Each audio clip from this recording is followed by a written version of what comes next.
Hey YouTube, Untamed here. Car buying in 2025 truly is on easy mode. In today's video, I'm going to provide you with new stats, facts, and figures that I have never dug into before on the channel that really paint a clear picture as of what the car market is going to evolve into here in 2025. I'll wrap up the video with when I firmly believe the best time will be to buy this year and some tips and advice for you to consider when you go in to make that purchase. I'll also highlight a number of examples of vehicles that were once hugely marked up that are now going for large discounts, so stick with me.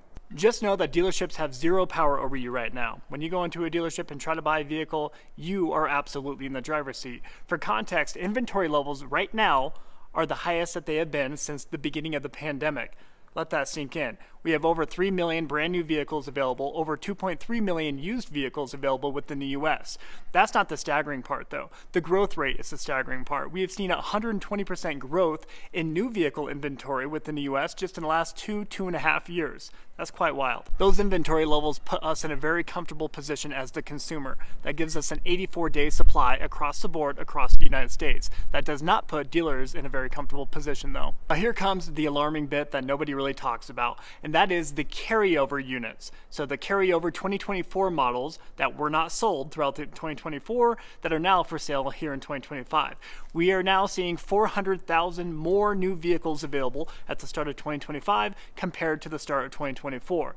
If that's not alarming in and of itself, it is 1.4 million new vehicles available at the beginning of 2025 compared to the beginning of 2023. That growth rate has been astounding. Inventory levels are through the roof, which is why I find it quite comical that there are still dealerships out there holding on to those glorious pandemic pricing days. You know, the days where they could take full advantage of you, the customer, hit you with a markup, an ADM, $10,000 over MSRP, or really stick you good with that inflated protection plans or an extended warranty that you didn't truly need that are, again, inflated in price tag. They can't do that anymore, and I find it quite comical that they're even trying, which is why you need to be a little bit leery when you check out the auto manufacturers' end-of-year reports. Oftentimes, vehicle manufacturers, Ford included, Nissan, GM, they will always paint a picture of things being a little bit better than what they truly are. That's often to appease their stakeholders. If their stakeholders are happy, everything is good. But if they're not, they begin to dump their stock, and nobody wants to see that, especially the auto manufacturers. So they kind of paint themselves always to be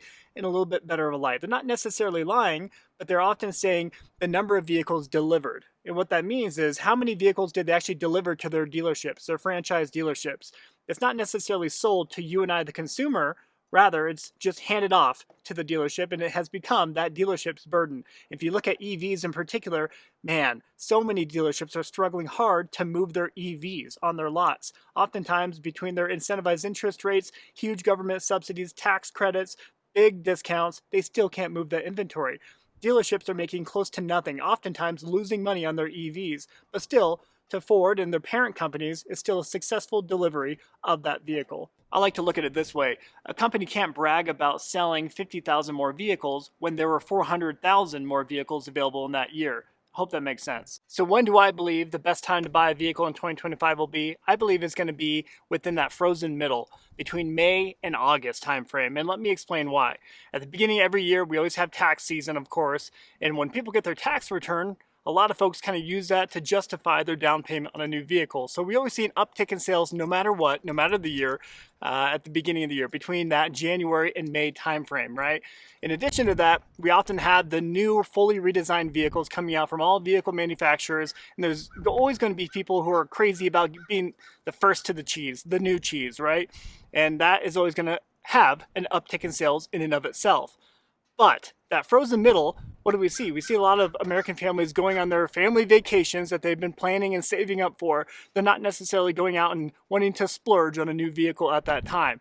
They're spending time with their families fresh out of school. And at the end of the year, from that August to end of year time frame, we generally see the end of year sales, right?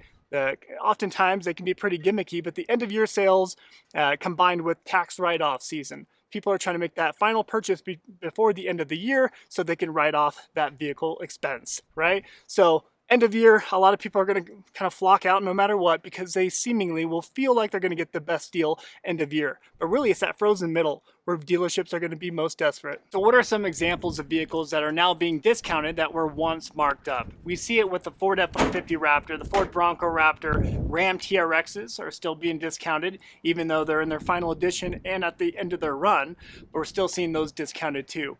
Mercedes G63 AMG G-Wagons, although not discounted, the markups on them are hugely less than what they were. I mean, they were at $50,000 to $100,000 over MSRP during the last few years. Not the case anymore. You can easily try to find one that between that $10,000 and $20,000 over sticker, and you can get a used example for really good savings. And that was not the case over the last few years. Cadillac Escalades, the Escalade V, the Ford Bronco Raptor in particular, you can get $20,000 off of MSRP right now, which is pretty scary knowing the fact that Ford wildly overpriced that thing out of the gate. Ford F-150 Raptors often came with a $5,000 to $10,000 markup, and in some places, like California, you would find a $20,000 markup on them. But now, even for a 37 performance package, you can get $5,000 to $7,000 off of MSRP, which is pretty cool. Don't get me wrong, I understand those examples there are not what most people are trying to pursue, but I bring those up because they're indicative of what the market is doing right now. And I forgot to mention, but TRD Pro trimmed Toyotas, they too are coming with discounts. TRD Pros, Trail Hunter, the desirable Toyota trims are coming with a $3,000 to $4,000 discount in many cases. And just to throw one reasonable example out there, you remember the Kia Telluride? The Kia Tellurides were often coming with a $5,000 to $10,000 markup during the last few years, and especially during the pandemic, right? But nowadays you can get several $1,000s off of those and an incentivized interest rate. So it's kind of a little bit more of a normal example of what the market is doing. Now, people are kind of coming to their senses in regards to the price tags on things. They're realizing that these hugely inflated prices on these new vehicles that are often now outsourced to cheaper labor countries and lack that quality that vehicles once had, they're just realizing it's just not worth it. And they're keeping a hold of their older vehicle. Their older vehicles, holding on to them instead of 3 to 5 years, 5 to 10 years. And we're seeing that across the board. Folks are realizing that just performing the proper maintenance and the proper services on their existing vehicle and running up the mileage on that is much wiser than going out and spending an arm and a leg on a new vehicle now. With your modern American spending $760 per month for their auto loan, with an average new vehicle sale price being $48,405, people are realizing it's just not worth it. And a lot of banks right now are seeing the repossession rates uptick tremendously, 23% growth there in 2024. Between that, people failing to make payments, and seeing these greedy dealerships try to hike prices up, add markups to it, these inflated loans, banks are saying no. 1 out of 5 auto loans within the last quarter of 2024 were denied, and rightfully so. Here in 2024, I believe we had 84 large franchise dealers close their doors permanently. What does that mean? It doesn't mean that they just struggled in 2024. Generally speaking, a franchisee, a large dealership like that, will have the proper reserve necessary to keep things afloat for at least 2 years straight. So they've been struggling for a couple of years at this point for them to have gotten to the point to close their doors. I know 84 dealers doesn't sound too staggering, but it truly is unprecedented. And of course, that's not even considering the hundreds of mom and pop shops, the smaller used vehicle dealerships across the US that had to shut their doors. I firmly believe that dealerships need to cut their losses sooner than later if they want to stand a chance at staying afloat. So many people right now are just fed up. They're fed up with the greedy tactics of so many dealerships, and they feel burned, right? If you went and bought a vehicle during the pandemic and you paid a markup, you fell victim to those tactics, well, it's safe to say that you're not going to be going back to that dealership anytime soon. And for your next vehicle purchase, absolutely not. So dealerships really need to work hard to try to rebuild the loyalty that they maybe once had. Because, well, they threw that out the window during the pandemic when they tasted blood in the water and really had that taste for greed and took advantage of you and I, the consumer. Beauty of there being such high inventory is you can be choosy as a buyer. Obviously, during the pandemic and really in the last few years, if a vehicle came available, you needed to jump on it. Otherwise, well, the next guy got it.